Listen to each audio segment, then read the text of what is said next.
Hey everyone, it is a new week, and that means it's time for a new Deadlock Fight Night EU presented by Intel. I'm ZP here with DDK and Dan once again. A whole bunch of new stories to follow here in the EU Deadlock scene. Yeah, and every week it just keeps getting better. I feel like last week, I mean, it's going to be hard to top that one. That was a pretty epic showdown. Just so many comebacks. I don't know. I feel like the bar's been set too high, ZP. I'm kind of concerned. Well, you know what? We're going to set it even higher because we got some community news before we even get into anything else in the show. That's right. Buff Enjoyers no longer. They have been picked up by Virtus Pro, one of the biggest team pickups we've seen in the Deadlock scene. So in case you're tuning in wondering what happened to Buff Enjoyers, why are they not defending this week? Well, they are defending this week, but you know, Dan, they're doing it in a little bit more official way. Yeah, the first major org, I suppose, yeah, I don't think there's any other larger org that's picked up any teams, anything that's comparable to Virtus Pro at least. So hopefully a sign of things to come. I mean, there's a lot of hot prospects if you want to get some signings in. Maybe some teams feel like it's still too early. There's not this like big Valve ecosystem that's been sort of, announced by Valve. So there's a lot of uncertainty in the future, but VP seemingly confident enough. And there's a lot of advantages to being a first mover ZP, but there are also some disadvantages. But I have to say, Buff Enjoyers have a pretty rock solid team so far, and they've got also like some of the biggest streamers and fan favorites, so it's definitely a good pickup. Yeah, I mean, right now, Virtus Pro, they've picked up the top of the top, but that also brings us into the schedule for the day. Of course, here at Deadlock Fight Night, we like to bring in the best of the best in the Deadlock scene, and we're going to be kicking off with Aegis Aurora taking on Mydong. Both of these teams placing very highly in the recent Maelstrom Masters, and of course, Aegis Aurora, a former champion, the first EU champion of this year, won twice in a row, got knocked out, and it's their time for a run back now, Dan.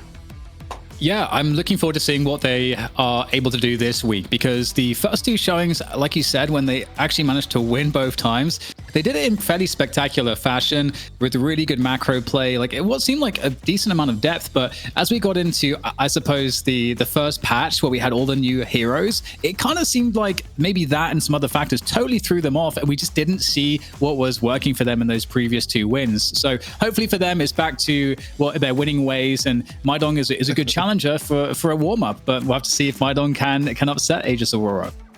That's right. Of course. Also, this is the first time, Dan, that we'll be casting Mydong. Normally, we leave that duty to Jason and Mitch, and Jason and Mitch will be on later in the day, so that sacred duty for now, it falls to us, and that's a good lead-in to what our first matchup of the day is going to be: Aegis Aurora versus Mydong. And yeah, I mean, this is going to be interesting, Dan, where you think about how Aegis Aurora kind of shocked Buff Enjoyers, made Buff Enjoyers really change their setup, got them off the 7 addiction, and they had a good game plan, but then other teams came back and sort of studied their weaknesses. And when Aegis Aurora got taken out, Dan, a lot of it was because people had adapted to their draft and took away key picks that they like to play. Yeah, certainly. That Wraith was really important to them. It seemed to actually be perhaps the staple pick. It seemed like there was some more play around some of the other heroes, like the Mo, that was really important for their sort of aggressive playstyle going into the mid game, or the Yamato pickups and so on. There's a lot of heroes that you'd see thrown around that looked like they were very important and impactful, but when the Wraith was taken away, it felt like their legs had truly been sort of cut out from underneath them, and they sort of failed to be able to provide the damage, I think, in replacing that role. Yeah. Well, we don't just do it with two here on Deadlock Fight Night. That's right. We always have an analyst, and it's going to be Jake rejoining us once more. Jake, I was probably going to set you up for a 7 is gone joke, but we're just a little too classy for that. What we're not too classy for is heading into our roster v roster setup. Yeah, I'm curious to see if Mydong, can take on Aegis Aurora, who have looked like a super threatening group. I mean, Sanya, especially as you guys mentioned on the Wraith, I think is like a key factor here. On top of that, Kenneth, Vindicta, there's like a lot of threats from this Aegis Aurora squad, and I think a few different drafts that they can go for. And I think that's what they're going to need, not only in this series, but also if they want to take down Virtus Pro. They're going to need that diversity, so they're just more difficult to get banned out. Yeah, and Dan, it's kind of funny when we talk about the concept of getting banned out, where, I think it was Jason who put together the stat graphic, and we had just one of the gaudiest stat lines we ever saw with Kenny F on the Vindicta. And when Aegis Aurora was dethroned in Europe after 2 weeks of dominance, part of that was that They didn't let Kenny F get Vindicta. People had enough of that and realized, you know what, maybe this isn't a good hero to let a team have. And in fact, that sort of reverberated throughout the entire scene where Vindicta got banned a whole lot the last few weeks. Yeah, it definitely seemed like Kenny was the first person to show us how truly sickening the Vindicta could be, especially because, you know, if you get to level 3 quickly in the ult and you get the bonus souls, the snowball potential is wild. And Kenneth had an amazing sort of pace to the Vindicta that we hadn't seen, where he was actually going out and finding his own kills, like just from scratch. Whereas typically with Vindicta, obviously you might be set up a little bit more into those last hits. So Kenneth, crazy aggression. And now that has, as you said, that's become the first ban. Everyone has to ban it. And that's kind of helpful though, because historically in the draft, with the way EU prioritizes some of their heroes, it's actually led into Aegis Aurora being able to get, make sure that they can secure Sanya Sniper's Wraith, or make sure that they can secure ABL's Yamato. So they've had options behind that Vindicta. So the Vindicta's kind of a nice distraction for the ban for them. Well, we have a tradition here at Deadlock Fight Night where we would be getting right into the draft, but first, we have to decide who's going to choose that draft order. And we do that through mole-on-mole combat. That's right, Mo versus Mo, the Mo and Krill 1v1. Let's get it on. And we need to do like a rip of like Mortal Kombat and kind of our own like kind of version of that. Because hey man, this is becoming a staple. We set the meta here with these Mo 1v1 CP. I want to throw credit to you. It was your idea. Shamelessly stolen from Twitch chat at one point, but we made it reality. And ooh, look at the fallback. And no parry at the end. It's to Vic throwing some hands where, oftentimes, Jake, you put your frontliner player on it, but to Vic decided he could throw some hands this time around himself. Yeah, it's interesting seeing the meta evolve in the Mo 1v1s. Like I really think this is something that people are gonna, get better and better at. Like that melee plus parry mechanic in the game is so deep, and the more I play, the more I feel like there's more yet undiscovered depth around it. And it's fitting that it happens in the mid boss, because that's where it's gonna really come to matter in the real game when it comes to those critical rejuve snipes. Now, of course, the result of that is that it's Mydong with their choice of to pick first or second, and they chose to pick first this time around. So kind of similar from last week where we saw the most favored pick when you did get a chance to pick, is that teams wanted to pick first right now, Jake. Yeah, I'm curious to see what direction they go in. I think for this Mydong team, I've seen Vic play some of like the later game carries, but I'm curious to see what direction they want to show here. Given that there's been some new patches since we've seen this team play, I feel like there's a big, open-ended book of strategy for them. They're probably very hard to predict. And so, if anything, strategically, maybe Aegis Aurora is the team with more data available that Mydong could be prepared for. So I think this draft is going to be crucial for them, and it's going to really speak to their preparedness as a team to potentially go further in the tournament. Yeah, and I feel like if they don't immediately ban Vindicta, there's a problem. It's just a big problem. So, surely we'll see that. Okay, the Wraith gets banned immediately by Mydong. So that's super interesting. So that's going to give Aegis Aurora that Vindicta pick if they want it. The funny thing about the Wraith getting first banned here is that we actually compiled a whole bunch of stats on Fight Night so far, 35 total maps. In EU, we have yet to go through a map without Wraith or Mirage being banned or picked. That is how high priority these heroes have been throughout multiple metas at this point. Now, Aegis Aurora, what they ban here, I think is going to be very interesting. And they just say, Jake, they don't want to deal with the Viper. Yeah, I think Viper as a new character, right? It's like so, what it does so fantastically well with her ability to just pump some of the highest bullet damage DPS in the game.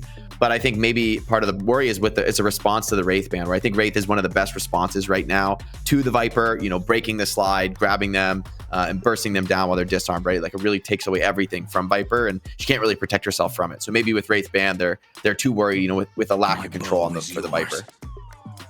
The Great Talon goes first. I don't think this hero has really been a first prio hero in my memory. I feel like this hero gets picked a decent amount, but it's more of like a 4th, 5th, 6th.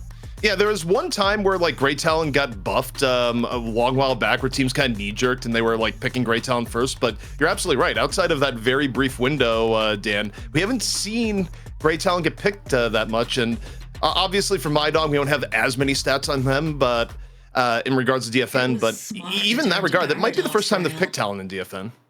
Yeah, and Talon does fit in a similar class to the other, flyers and DPSs and so on, like a Vindicta. But obviously with Talon, you do get a lot more burst spirit damage. So, but the thing is, as you're saying, you don't usually see it in the first pick, is because it's not normally prioritized over so many other things. And you can usually pick it up if you want, because teams don't tend to prioritize it in their strategy. So it seems to be one of those kind of flexible picks where you're using it as a response to something, or you're using it to say, okay, we got someone that's a specialist, or we're just trying to fill in that DPS hole that we have, because usually Talon is one of those picks.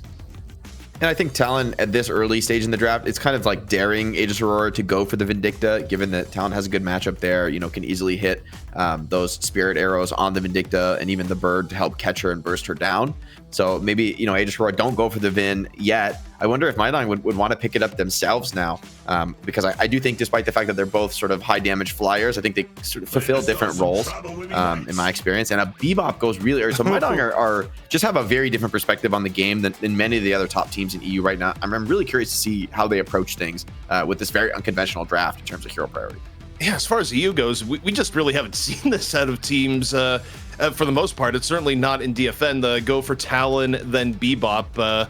Talon has gotten picked like later on, and Bebop would get picked, usually not at all in EU. But I think one thing that's worth noting, Aegis Aurora maybe isn't going to go for the Vindicta at all, because generally speaking, a lot of hero pool-wise, it's turned out that a lot of your players that were playing carry flyers have also kind of adopted Holiday into their hero pool, right? So I'm looking at this, I'm thinking, okay, you've decided to pick Holiday early. I think it's very likely that Kenny F is going to be on the Holiday here, and Vindicta just might not be in the equation at all. And I think that just may speak to the idea of how powerful teams think Holiday is right now. And again, just kind of natural hero pool wise, it just kind of worked out that those sorts of players are playing those heroes. But Viscous, fun thing to note, last week, Jay, correct me if I'm wrong, it was just kind of Viscous first pick across the board, and now dropping a little bit. I think Viscous gives like a great early game snowball potential, and just can be this great disruptor, especially for heroes like Paradox, Holiday, that want to find those catch and initiations. Having somebody like a Viscous frontlining super aggressively, like taking all the attention, it really creates more opportunities for Paradox and Holiday to find what they're looking for. And so there's just tons of playmaking right now on Aegis Aurora. It feels like they really have all their like catch and initiation already. What they need to fill in is a little bit like of a heavier damage carry. Looks like a pocket band there, which makes sense given that they're running all this catch, all this initiation. Well, who better to evade that than a pocket? So by taking it out of the pool, you're forcing Mydong to pick less mobile. I mean, I'd say pocket probably has just about the best mobility in the game, at least in the survivability sense, maybe next to something like Lash. But for Mydong, I mean, they've got great range pickoff, right? With the Bebop and the Talon being able to grab people and gate Geist frontlining. But I wonder, like, if you bite that off, is it some fight you can really win if something like a Viscous is there to pop a save and reinitiate? Yes, it's actually, I feel like really cool to see this draft for me, at least, because it does feel like Mydong have, because we kind of set it up. Okay, the two biggest problems are both the Vindicta and the Wraith. So they ban the Wraith out the gate, and they've got two hard counters in Grey Talon and Bebop. So it's like kind of daring you to pick Vindicta, because if you can't snowball with Vindicta, if there's no really like good way to do that, it's probably a pointless pick right now. So all that makes a lot of sense. And now they've kind of put, I think, Aegis Aurora in a spot where they kind of, I think, need to lean in towards, I mean, for me personally, like a Yamato Mo, but just based on the strengths that we've seen from Aegis Aurora in the past. And I think that would work really well with the Viscous in support, because Viscous is also really good at that mid-game aggression and poke. So there's a lot of options, I think, for Aegis Aurora towards that area. And I wonder how much theory crafting we've had Mydong doing for this draft, because it's a best of one, and they've got the data. But okay, we're going to see the Calico get picked up. What do you guys think of that? Well, finally, you're starting to get some frontliners picked, where, again, I think the biggest change in draft strategy since we had the drop of the 4 new heroes into the game is that we've seen teams really devalue frontliners as early picks in the draft for the most part. Calico actually has had pretty high value, especially as you go into NA. So Calico, though, also dropping in value a little bit from last week, at least between these two teams. I don't know if that'll be the case for Virtus Pro, where they were like super highly valuing Calico, but okay, this makes sense for Mydong. Again, it's solidifying the front line. So for Aegis Aurora, one of their favorite frontliners has been Mo. I'd probably expect a Mo maybe in the next few picks, just given how effective they were using that hero in their run. Yeah, Mo could be nice. I think Mo can be a little scary against a Bebop at times. with the potential of like, kind of giving yourself up as a free hook. But then again, it's not unpickable. I like Mydong's responses to the Calvin here. They really go with some like aggressive heroes that are gonna frontline super hard. And like, I think there was a second there looking at the draft where that Frozen Shelter looked really deadly against Great Talon and Bebop, who are almost certainly going to be playing out of its radius and get isolated from their teammates. But Warden, Calico, and guys can kind of like all be getting in there, all be chasing things down aggressively, and it probably won't be so easy to shelter and split them up. That being said, the Yamato response makes total sense to me, has like great escape for something like the Warden, and is one of the few heroes that can stand toe-to-toe almost no matter how much frontline you pick. A Yamato with decent farm is going to be able to take that aggression, and they take the bet, they take the dare right here, going for the Vindicta to finish off the draft, not scared of the Bebop and the Great Talon. Yeah, I think this is going to be really interesting that they go for that Vindicta. I think the Yamato was something that Mydong was really planning for. I think with Geist and Hellswap and just some of the tools that they have, I feel like they got a decent ability to deal with that. And it does feel like, to me, Mydong kind of knew kind of what Aegis Aurora would be forced to pick after Mydong sort of took control of the draft. And having, I think, Warden and Geist to allow to provide that front line for the Calico to kind of get in and get out. I think the comp feels really balanced for Mydong in terms of like damage, utility, frontline. And I feel honestly quite similarly about Aegis Aurora. So I think this is definitely going to come down to how well you leverage your strengths and how well you mitigate your disadvantages here. I will say though, when I look at Mydong, I think it's way more on tankiness over damage. Like they're really relying on Talon to be the just absolute bulk of their damage in a lot of these fights, and then the rest of the team kind of sustaining, right? Aegis Aurora, in terms of their late game scaling here, is way scarier, I feel like, if they get even a little bit ahead. Whereas Mydong, I feel like, Jake, I kind of look at their team comp, I think they're fine if they're even, but if they fall behind, I don't think they actually have a whole lot of ways to get back into the game, just with like how tanky they are and how they're not really gonna have the burst to actually kill anyone, I feel like. Yeah, the range poke is really all like coming from Great Talon along with pick-off threats from Bebop. But I agree. I think Warden and Geist Calico, it's like when these heroes are strong and are ahead in the game, they can like run you down, especially if all three of them are having a good game. They can just like really pour on the pressure and fight together with the help of something like an Ivy, and then Bebop and Talon have a great position to look for poke from. But once your front line starts to crack, and if you aren't able to keep the enemy on the back foot, that's where I think this game could get pretty scary with something like a Vindicta. Maybe you can find the Bebop hook, maybe the Great Talon poke is enough, but it's kind of only Talon and Bebop in my mind that are going to be really firing back at Vindicta. And I feel Viscous, Kelvin, Yamato really going to hold a lot of attention for these frontliners. If they can just live long enough, so much pickoff threat coming in from the side of Aegis Aurora, and also great mid-boss secure as well. I think with the Viscous and the Kelvin, Yamato, it's pretty much just Ivy when it comes to like good mid-boss secure for Mydong. I guess the Great Talon's ult can be decent in some spots, but that's a little scary, I think. I think a little advantage around the mid-boss, at least, for Aegis Aurora and the pickoff threat they have. Yeah, it definitely feels like the plan has to be for Mydong to keep the Vindicta down. Like that has to be in their game plan. If it's not, they're already going to lose out of the gate. And then similarly, I feel like Calico, they got to worry about Calico getting targeted, because I think Calico getting ahead early is going to be absolutely like totally key, because a lot of the damage is going to come from that's in those kind of more team fight situations, and Calico has so much capacity to kind of start to snowball things. So I feel like that's a big focus for me.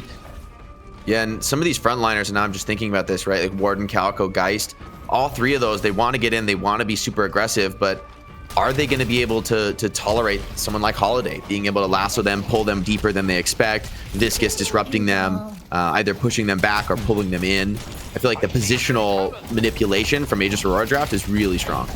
Yeah, and to that note, I feel like the storm coming as soon as 3K Souls comes online is going to be very difficult for Mydong to actually weather, because once you have that very early game setup where ultimates start coming online, you're going to be dealing with roaming Paradox. You're going to be dealing with roaming Vindicta. We've seen Viscous get played in a very mobile fashion. And if Aegis Aurora is able to get a decent lead off that early to mid-game pressure, I think it's going to be really hard for the tankiness of Mydong's comp to actually sort of flex its strengths here. So to me, I think you have to just value so much of the early game right now and how this game is actually going to pan out. And it's just a matter of, can Mydong survive? Yeah, we've got the Calico Holiday matchup on lane 1.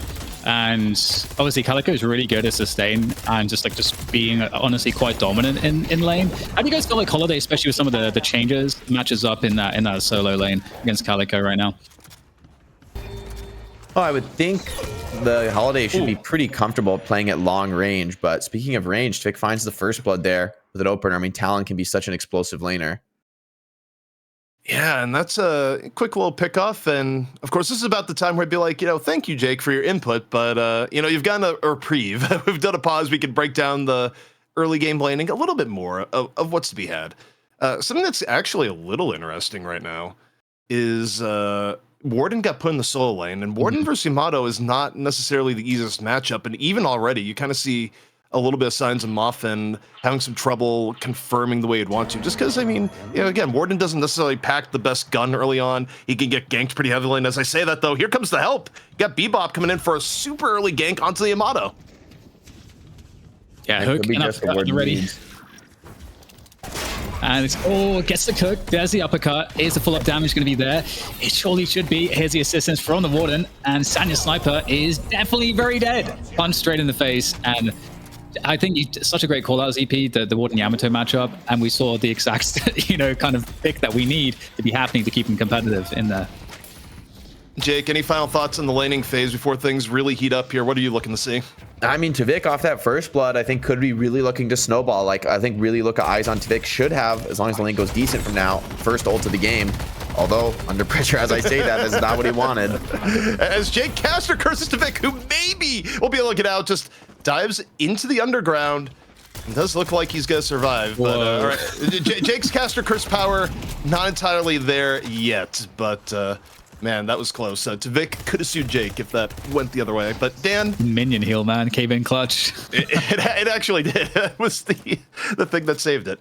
But, for me, I'm just looking at who's going to hit 3K first here because I want to see the early game setup. But right now, again, another rotation. Kelvin moving on in. Is it going to be enough? 74 HP. Gets the parry at the very end. Without the parry, could have went very differently for this 35 HP Kelvin. Yes, that is pretty scary. When you get close to the Calico and that melee lifesteal is online, you're definitely going to have potential problems. Okay, well, Kenny F is already getting off to a good start there, getting an initial pick. Again, we won't get super worried about the snowballing from Kenneth until we see that level 3 snipe coming online. I think, what was that, 5k souls? I always forget the precise amount. But either way, there's an uppercut, speaking of which. And okay, we're going to melee that deeper in. Yes, we are. Kenny going to be stuck in enemy territory, able to dash out the way, though, into that tier 1 camp and actually just gets out of there fairly unscathed thanks to the cube. Yeah, and I mean, this is smart in terms of lane positioning. Generally speaking, we've even seen teams really aggro do rotations to get their Viscous in the matchup versus Bebop, just because if you do get hooked, Cube is probably one of the best tools in the game to just ruin the ability of a hook to get a kill, because even that last setup there, Dan, no Viscous in the lane, that's a kill on the Vindicta, for sure. Yeah, and it's precisely the reason too, like, on Vindictas, you'll very, very often see the Divine Barrier come online fairly quickly, just because the movement speed especially actually got nerfed not too long ago to make Vindicta even more immobile when she's not flying around. So that is the major limitation. So having the cube there indeed is another way to mitigate that inherent weakness of playing a Vindicta. Speaking of rotations, Kenny F hits 3K, immediately goes over the lane 4. We'll see if the Assassinate train gets started here right now. Just looking for Bebop on the other end. Bebop or Warden, either would be fine, and just mercilessly hunts down Hoot. Oof, that's unfortunate there. I mean, Hoot definitely was in a spot where it could just like chilled until the flight runs out, but decides to try to get out of there. Save some time, backfires, and that's Kenny with a couple kills already, 4.4k souls, so we are pretty much at that level now where every snipe is going to be giving massive amounts of bonus money. Oh, dodging the hook, just barely. Holiday is out of there. And I love how active we're seeing the Bebop play here. I think it's an absolute must. I think it's how to play Bebop. I mean, yeah, there's situations where Bebop can be a little bit scarier into the late game, but I do think Bebop carries very unique pick potential in the early to mid game. But speaking of pick potential, back here in the lane 3, Ivy under the gun here by Viscous, super low HP, just gets splattered to death in the secret shop. And Aegis Aurora, the last few engagements, Dan, pretty positive for them. Yeah, it's looking like things are going a little better after the initial initiation taken by Mydong. And again, keeping my eyes here on some of the more important carries. You know, it's definitely starting to get to the point where, you know, I wanted to see a bit more from Kenny, because that snowball effect is critical, that you get that online between, like, right away as you start to get that assassinate to level 3, which it now is at. Ooh. There's the hook. That's not going to help, but there's the cube again instantly for that extra survivability. Flight comes online. There is no divine barrier there for extra health. Oh, just trying to escape into the skies, but who will pick him off? And that is one of the important counters there from Mydong that will try to keep Kenny under control. Really, really nice hook by Hoot, where even after getting ganked back over in lane 4, Hoot just being very active, going from lane 1 back over to lane 4 into lane 3. I mean, Hoot right now, very good mobility across the map, right place, right time. Now though, looking here at lane 1, Calico, getting very, very low YG. Maybe getting built up by the Owl, but not quite. Still not enough to save. But yeah, I mean, back and forth we go. Aegis Aurora though, still in a pretty decent spot, Dan. Oh yeah, I think absolutely. You know, Calico is the furthest behind on Mydong by quite a way at this point, CP. So their strategy to just hammer him down is going quite effectively. Speaking of which, though, Aegis Aurora in a little bit of trouble. Sanya's sniper having to fall back here. Once again, the cube coming in absolute clutch. And okay, well, Sanya's sniper just donating himself for some reason. The playmaking Bebop, you love to see it, and you kind of wonder in EU, how much experience does EU have against this level of aggressive Bebop? It just, you look at the pick ban stats that we had at the start, right? It's like, oh my goodness, does it again. Quick hook in onto the Viscous. So we're not gonna be able to slip away. Doesn't look super likely. And Hoot, just all over the map right now, Dan. Hoot is looking great, CP. Wow. I love the parry there when the Viscous was right next to him. It's very tempting to just like go for a melee, but actually having the presence of mind to parry there actually makes it like a sure thing on the kill, because obviously, like, if you know, you could get parried yourself there if you throw out a melee. So countering that, just like basically making it so that it is impossible not to succeed there. Really, really awesome from Hoot. I also think Hoot has just been doing a great job of just kind of limiting how much Kenny F is doing on the Vindicta. Me and Lane, Lex, again, lassoed, and there's no follow through before the swap! Oh, that is brutal.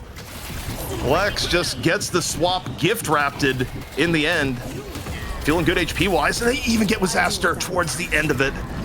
Absolutely unreal, Dan. That is so cool. Going Ethereal to set up the guaranteed ult. This is some next level stuff from Mydong, especially after having a slower start, especially with YG getting so much pressure. You can see the strat there for Aegis Aurora, definitely to just keep the Calico down as much as possible, but the rest of the squad is doing a great job. Who is 7k, as is Lexi on that Geist, and we're gonna get more action here in the mid, and the cube comes in once again, but is it gonna be enough to save the day? In the meantime, a double kill coming in from ABL on the holiday, but hey, Mydong is just as competitive here on these kills. Yeah, and when you look at who's getting the economy right now, it's nothing too worrying either, really for any team. It's pretty well balanced. As you look here, right now, overall push evaluation, Aegis Aurora's lost one Guardian so far. Oh, now one Guardian, so neither team too far ahead there. But 25 seconds, Dan, and gonna get our first round of buffs and earn as Honeybee takes a Connect Carbine to the face. Don't know if Honeybee's gonna get out of the one. Swap goes out, doesn't connect. Ivy goes for the airdrop. Low, but I think Honeybee's just barely gonna fly out of there. And another thing to keep note of, ZP. No, he got caught. He got caught. Does not quite get away. Hapex says no. Yeah, something to keep in mind is the fact that, yeah, we've had that level 3 online for Kenny for quite some time, and Kenny's been unable to get picks with it. I don't think there's been a single pick with that level 3 assassinate, and again, Vindicta is very underwhelming if she doesn't get ahead going into that mid game, and that's kind of where we're at right now. Yeah, quick item check-in right now. Just about as expected at this point in the game, although as you say that, Kenny F getting a little bit of revenge on the Hoot, where it's not just killing Hoot that's a big deal, and especially if it was an assassinate kill here, Dan, it's also the period of time that Kenny F can also, you know, go around a little bit and not get hooked by Hoot, who's basically been playing Shadow Vindicta defense to an extent. Oh, that barrel actually denied the earn drop off. That was insane. And now we might get a conversion coming in here for Mydong instead, or rather for Aegis Aurora instead. Oh, Ivy was this just is going hotly contested. Yeah, I mean, Ivy, I think, was just looking to go for an airdrop earn, but instead we got Kelvin hooked in by Hoot to use the frozen shelter here. Decides to use it towards the very end, gets a little bit of support from Geist. Moffin, meanwhile, hit by Kenny F. Kelvin just barely surviving, frozen shelter doing its job. Not long as Calco joins the fight from the side. Okay, Hoot is making me want to just quit the cast right now and just start playing Bebop. To be honest, it's just so inspiring to see like how active Hoot is being, how much value is being found, and right now it feels like a really even game ultimately, ZP, despite what we're seeing. What? Wow, I don't know. We just came in at the wrong moment there, but I mean, okay, some people are a little bit low there, but that was still 2 heroes in lane versus Hoot, and Hoot right now just the raid boss Bebop at 9k souls too. I think is either the richest in the game or tied for, nope, it's Lex who's richest in the game, but still, it's been an impactful Bebop to say the least, Dan. Oh yeah, no doubt about it. Massive map presence, just converting so much on so many hooks, and it's also given so much space here for Davik to start getting strong as well. And with that said, now we've got another fight brewing here on lane 3. It's all kicking off. 4 or 5 players here from Mydong present to this fight. Aegis Aurora actually is somewhat outnumbered here. They're going to be cautious because in comes the Warden from the side as well. Freemock's nearly dead. Yeah, Freemock just getting caught off in right place, right time. Just deal a little bit of poke damage to fish off what was dealt in lane. Kenny F right now, I think under a bit of pressure, having to back off. I think just constantly playing a game of chicken, trying not to get hooked. And you know, again, you run into this dynamic where Bebop just being on screen is really limiting the otherwise freedom that Kenny F would have at this point in the game. Exactly, yeah. It's oh my god. I love how just instant that hook was, even though it's a very hard shot. Right now, it feels like who's in the zone. There comes the orbital strike. Massive laser beam. It's Independence Day. Look at that. It's glorious. Well, while we admire the Bebop, and we get a little bit of reconnecting here, Jake, we've been watching the Hoot show pretty much. What are your thoughts? Yeah, I mean, this is like what Bebop does best, right? Is find these openings, find these opportunities. And I think this is what you need for Mydong, right? To continue to scale into the late game and to get those heavy frontline bruisers in Warden, Calico, and Geist off to the hot start they're hoping for. That being said, you know, as much as you're finding a few pickups here, I think so far it's still been a decent showing here for Aegis Aurora. They don't look like in too much trouble, and like map wise, they're doing just fine, right? Like still a lot of tower pressure on the opponent's side of the map. So I do think Mydong, you know, if they can keep this up, it's going to be crucial. But getting these inner tier 1 towers is going to be a big benefit as far as opening the door for Geist and Warden, Calico to really start pushing their advantage. Yeah, and to that point too, Dan, as we look at, you know, we kind of set up the situation for this game that Aegis Aurora had a better early game. And Hoot has basically been the glue that has prevented that early game from taking place and has let their front line start to get a healthy lead and be even more deadly to deal with as the pauses just keep on rolling in. It's pretty brutal, ZP, just the presence here from Hoot. Like the fact that this was a fight that was looking like it could have begun to go poorly for Mydong, but then you just rip the ult, it just resets the fight completely. Aegis Aurora can't fight under that ult, so it's such great space control. And okay, well, Aegis Aurora now, they're going to be the ones taking initiative, looking to dive in here and under the tower, trying to find all the value, and they are chasing him down, forcing the frozen shelter from Hapex as well to try to make this more of a sure thing for Aegis Aurora. They're going to get the pick onto the Calico. Mydong in trouble here. The Guardian's going to go down in the midst of all of this fighting, and Mydong actually doing a pretty good job here, but they are losing players, chasing down the weakened members of Aegis Aurora. That's with Zasta down on the Paradox, but there's still more to be had here as we get both teams trying to disengage and not before taking down Kenny. Moffin just got to live the Warden dream at the very end there, where, you know, there's not too many people up. You have last stand. You could just hit last stand and roll on in for cleanup, which again gets the Warden a little bit further ahead. However, something to note in the back and forth there, Kenny F was able to close some of the soul gaps. So, you know, you're looking at Aegis Aurora right now, while they're a little bit behind, and certainly when you look at you know, how the pushing end has happened, it's been a little bit against them. They're still, I mean, in a fine shape, especially when you look at Yamato at 12k, Kenny F, who could easily get ahead. I mean, Mydong have played it pretty well here thus far, Dan, but it's still one of those cases where they still need Hoot to continue to make the plays that he's been making. Yeah, totally agree. And another fight breaking out here in the mid middle of the map. And trying to escape it, Aegis Aurora trying to disengage, not really liking the look of this one, getting split up. So Mydong, they're really taking massive advantage, but in from the side here, now we're going to find Sanya Sniper on that Yamato trying to come in, but the flank has not worked out. Hoot lands a hook, forcing the shadow transformation, and that is going to turn the attention from Sanya Sniper straight onto Hoot, and Hoot has been completely annihilated there, and it's not stopping just yet. Sanya Sniper, though, just in too deep here, ZP, as Calico gets the trade. Yeah, I mean, I guess when you're in, you're in. On one hand, you know, Bebop wasn't going to survive. On the other hand, Ivy, very timely stone form by the guard. And oh, there's the assassinate from Kenny F from afar. You know, here's the scary part. If Kenny F dies, that's going to be a huge bag. To Vic, he sees the money. Look at the bag, Dad. That's huge. That's a retirement fund. Yeah, but who has picked it up? But Hapex, the Kelvin, trying to save the money, trying to get the bag of swag back home to the bank, and it's got a, well, I mean, it's in the frozen shelter, so it should be good to go here. This is not where Talon does his best work, I've got to say. Trying to get out of this situation now. Tvik trying to live, and there are some more long distance burst damage just thrown out there, but I mean, it's got to be up to the bird here. This is it, ZP, the last ditch attempt. Can we reclaim the money? No. No, and Hapex, of all people, the Kelvin's going to spend that bag. I thought maybe you'd let the Talon pick it up or something, but no. It's just, it's pure Kelvin money at the end. And that's kind of the downside for Vindicta, where you get a few pickoffs, you get a massive amount of souls, but it's all unsecured. And it's the difference between Kenny F being at 15K versus 12K right now. It's actually a very tangible swing in the game, Dan. Yeah, it really is, honestly. It's interesting to me too that we've got the major players for Mydong who have managed to ensure that they're in the game in terms of their souls. Like heroes that could easily get behind, and it really just ruins the comp, like the Warden getting behind, or even to be honest, the Geist or Talon getting behind.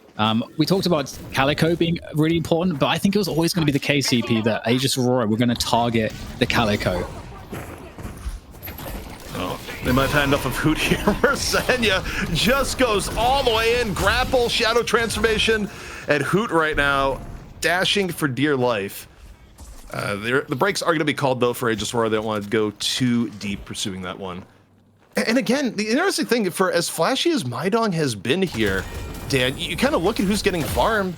If you're an Aegis Aurora, you're still kind of okay with where the game is, especially as Sanya just continues to add souls. And you know, you think about late game threats right now, Yamato probably the biggest late game threat on the board. Yeah, I definitely agree. I definitely also think that there are some good answers for that from Mydong, but the just overall application of a really fed Yamato, it just is so overwhelming. So it's definitely a problem to keep our eyes on. And Kenny's going to have more opportunities to start catching up in terms of getting ahead on the souls too, but you're going to be cautious here because Who is out and about with that hook. Stake goes out, but doesn't really find too much. Got an Owl swooping on in right now. It's ABL trying to get away, make a little bit of distance. Hook comes in, does not connect.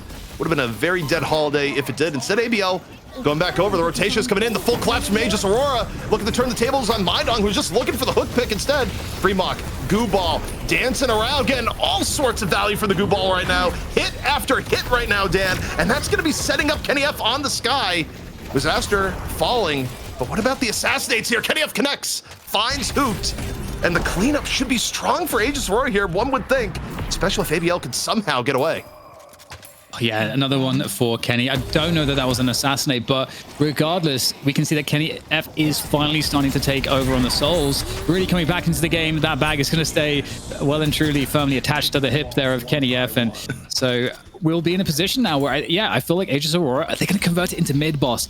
Okay, after the back and forth for so long, CP, it seems like finally Aegis Aurora are actually taking a sizable lead.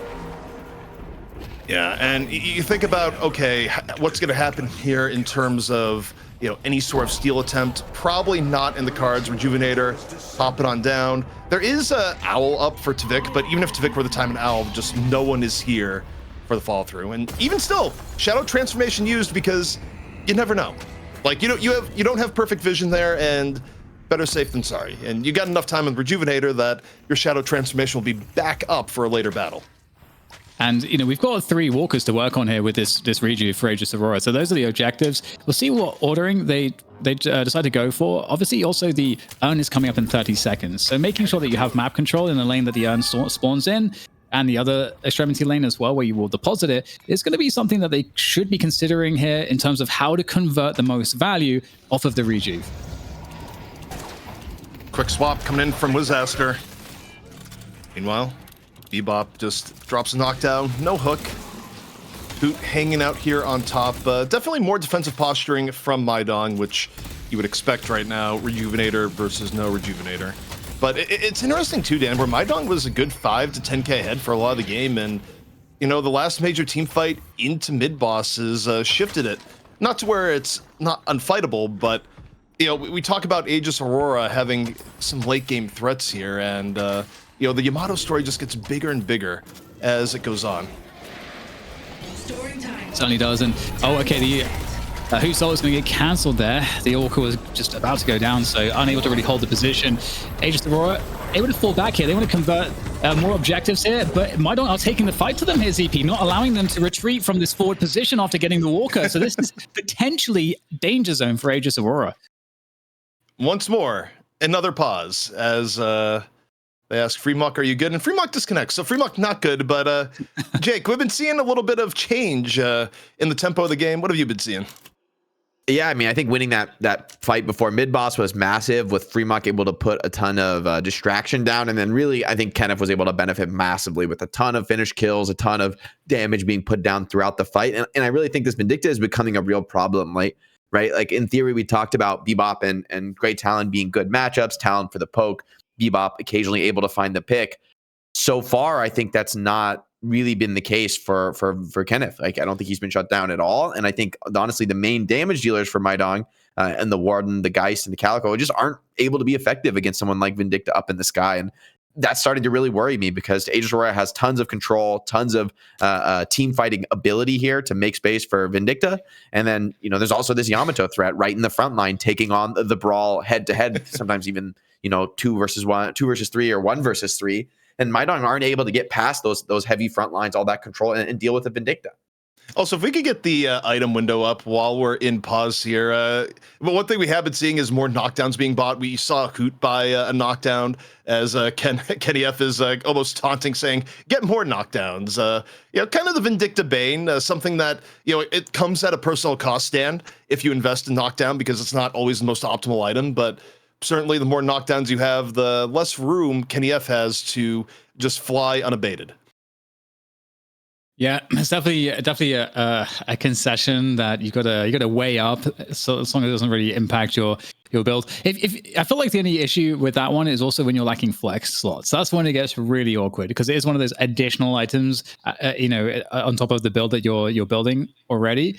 So I don't think that Aegis Aurora are really lacking for any solutions right now, and I feel the same way about Mydong in terms of what we're seeing on the board at the moment.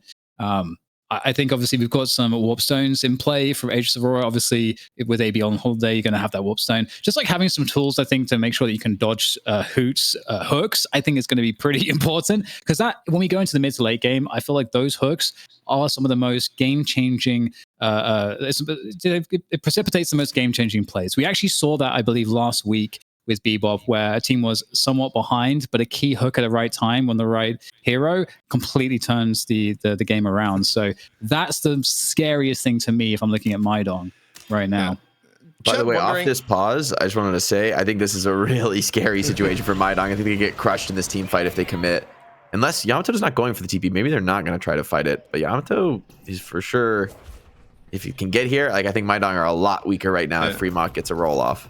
Yeah, I think Yamao's just down to go for Walker, though. You look at it, they go, okay, you can have that fight over lane 4. We're going to take this lane 2. Free Walker, good by us, though. I don't know if it's entirely free. I think it's going to be more of a Walker trade here, Dan, where you look at how lane 4 is going down. But, you know, you look at the Sanya can do a rotation over, and it still could turn into a really bad fight for Mydong. Yeah, this is going to be very, very difficult.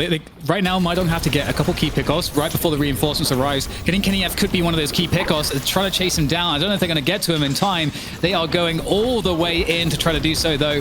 But it looks like Mydong are getting really low on HP here. They've sacrificed a lot of health in the pursuit here, and it might just backfire. Who's about to go down? Only B goes down as well. They are just falling like flies all at once, and there is the wipe. That's exactly what Jake was talking about.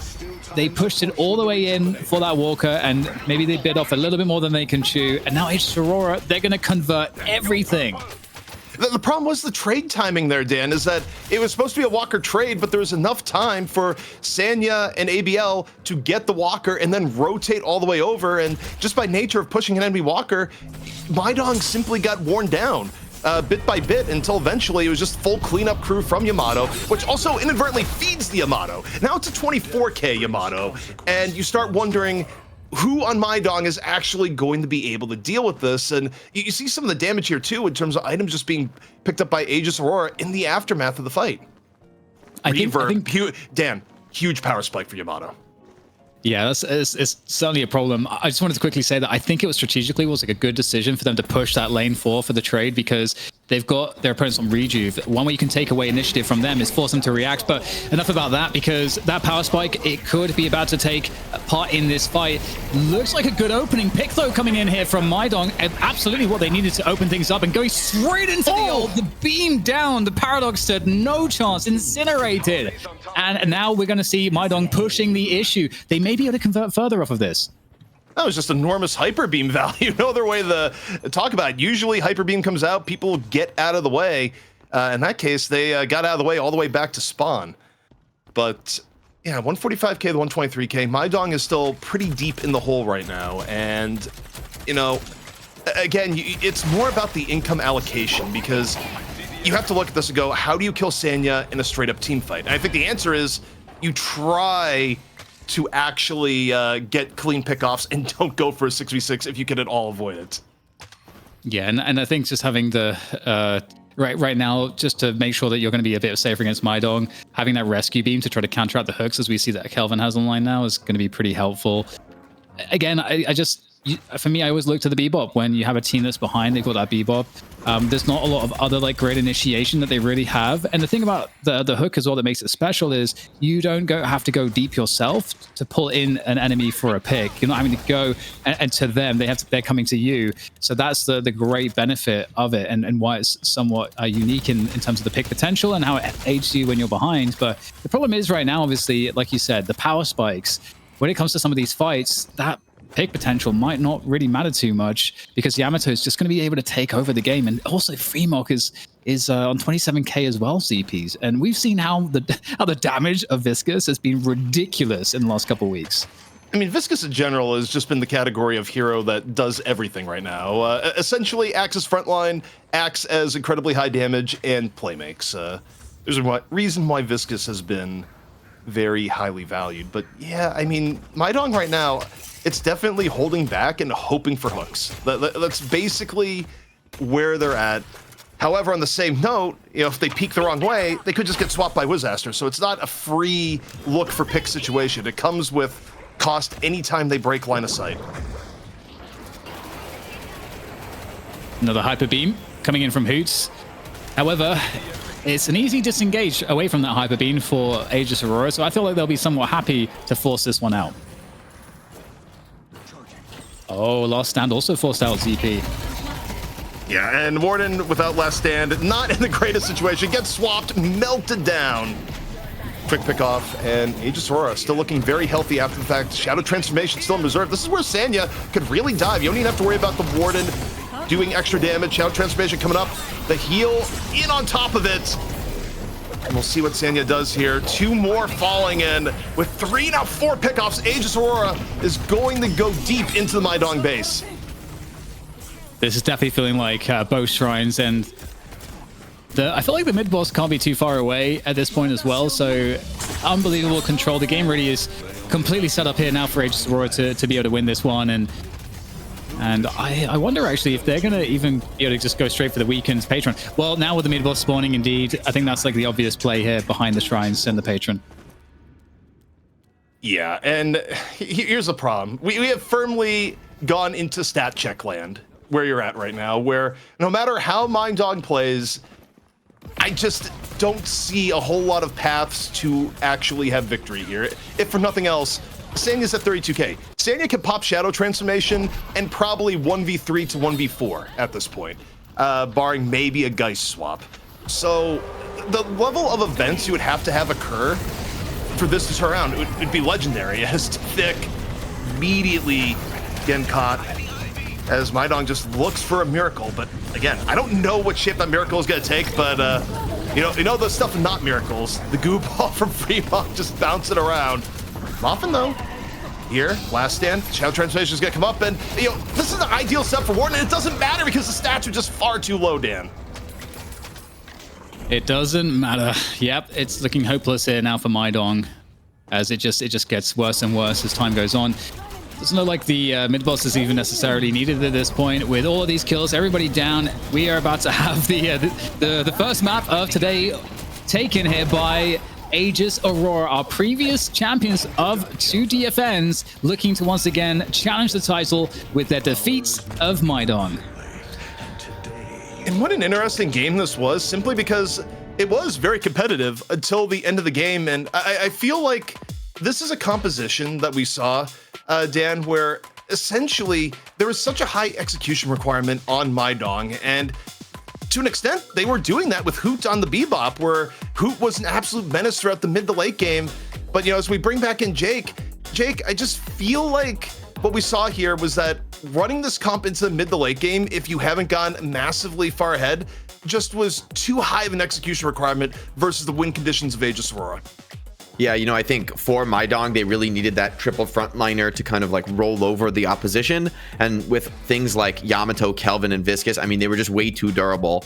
Being able to hold that front line, outlast these big ults. We saw it there in the end, right? With the Yamato outlasting a full duration Warden ult, very delayed Shadow Transformation. We saw it earlier inside something like the Frozen Shelter, or with the help of Viscous disrupting off the Goo Ball. Just 3 really powerful teamfight disruption ultimates that stifle the progress of Geist, Warden, and Calico. And those are just not heroes that have really the staying power in a long extended fight where Vindicta, Paradox are just pouring on the damage from range. I mean, Yamato's frontlining, she's also bumping the damage. And so they weren't able to really get their strategy online. I mean, like with the Bebop hooks, sure, you're always going to be able to get that chance at an opener, but you reach a certain point in the game, people get their debuff removers, people get their ethereal shifts, and they're able to even live through the hooks. Maybe we've got a Viscous on the team too, right? So with all these saving options, all these saving potentials, Aegis Aurora were able to send out some players as initiators, as frontliners. They tank some early spells to survive, and then the absolute reinitiation from Viscous, Kelvin, and Yamato ends up being too much. With Kenneth, I think honorable mention, doing fantastic, just like being pretty much impossible to catch, sometimes with the help of a rescue beam from Kelvin. Yeah, pretty impressive. I got to say, I felt like it was a cool game because we saw clear strategies for both. But I think both teams very aware of one another's win conditions. I felt like Mydong really did a good job, like very mindfully constructing their own draft. They've definitely spent time ahead of this game, understanding what would help to place them in the best position to win. And then it was just cool seeing that dynamic. We've got to keep Kenneth down. We've got to keep the Calico down. And to see, as you said, Kenneth coming out on top regardless of that fact. To see the Hoot taking over the game with the hooks. Hey, there's a lot of really cool stuff here, and I can't wait to see Mydong play again. But commiserations to them, of course. Yeah, and I think we're just about ready here to talk about our player of the match presented by Intel. And Jake, obviously there's a few ways you could go on this one, but who'd you have? I went with Sanya on the Yamato. I just felt like this was such a linchpin to the strategy that one of these core frontlining characters they're running actually fights back and actually brawls into the triple frontliner that Mydong were fielding, and that was Sanya. So a lot of pressure was on Sanya, but we saw a lot of like very late, very greedy, honestly, Shadow Transformations that pay off beautifully. This was, I think, probably the biggest, most explosive team fight where he returns from clearing walkers, pushing all the side waves. I mean, doing his macro play as he should, shows up to the team fight, and then just flexes that raw power and really crushes the opposition. And then, this is the hero that really made the game feel over for Mydong, right? At some point, just like, wait, we just can't even get through the Yamato, and we're running 3 frontliners. We should be able to fight. We should be able to defend ourselves, but it just was not happening against this Yamato. Yeah, and beautiful. Yeah, it's kind of interesting how even with nerfs, even with sort of changes in the meta, we've seen Yamato, kind of vary in pick priority. But one thing that really hasn't changed is that it is one of the absolute best heroes in the game right now, should you get an advantage. And Aegis Aurora, Dan, even when they were having a rough mid game, there was never really a point where you saw Sanya or really Kenny F get too far behind. They kept the characters that needed farm in it, even when there was like an aggregate difference of about like 10 to 15k, I think, at one point. Yeah, and I think what's really very cool to look at is the fact that, okay, ignoring the amount of kills that Kenny F got, you just look at the deaths actually, because if you think back to the game, Kenny F actually struggled to get involved in the early to mid game, which is a period of time where Vindicta typically has free reign, and only to have 3 deaths despite again being up against both Tvik, both who on the Bebop, the Talon, there's a lot of good answers, and there's a great amount of activity to prevent Kenny from doing anything, but still stayed stable until it was the right moment and just came online straight away when the moment presented itself. So super impressive. And similarly with Sanya Sniper, also was a target of a lot of aggression from Who and a lot of ganking from Who, yet still just was stable enough. That's the thing I think in this game, ZP. You got to know how to lose well to be really play at the top level, because you are going to be in spots where you're going to be losing, but can you minimize the amount that you lose so that it's a lot easier to catch back up as soon as you get the opportunity? I love that terminology because it's so effective in many different sports and esports. The idea of, if you have to lose, make sure you lose well. Jake, final thoughts here before we hit the break. Yeah, just want to highlight Freemock on the Viscous, top damaging for his team while obviously offering a ton of save and control on the opponents is no mean feat. I mean, it's kind of an ideal game for Viscous where the game is dominated by these huge, few crucial 6-on-6 team fights where the ball just does insane value. But Freemock executed incredibly well, was there to save his teammates, especially in that early game, stabilizing them at times against, the Bebop that looked like it could start to get out of control. So got to credit Freemock on the Viscous. I think Viscous probably going to remain a top prio pick through this weekend with how much damage the hero is putting out right now, while also being one of the most versatile utility pickups available right now in Deadlock. Well, it has been a banner week for buff enjoyers, newly crowned as Virtus Pro, but will they be able to hold off Aegis Aurora, who wants to rip the title away? The showdown continues on Deadlock Fight Night, presented by Intel, when we come back.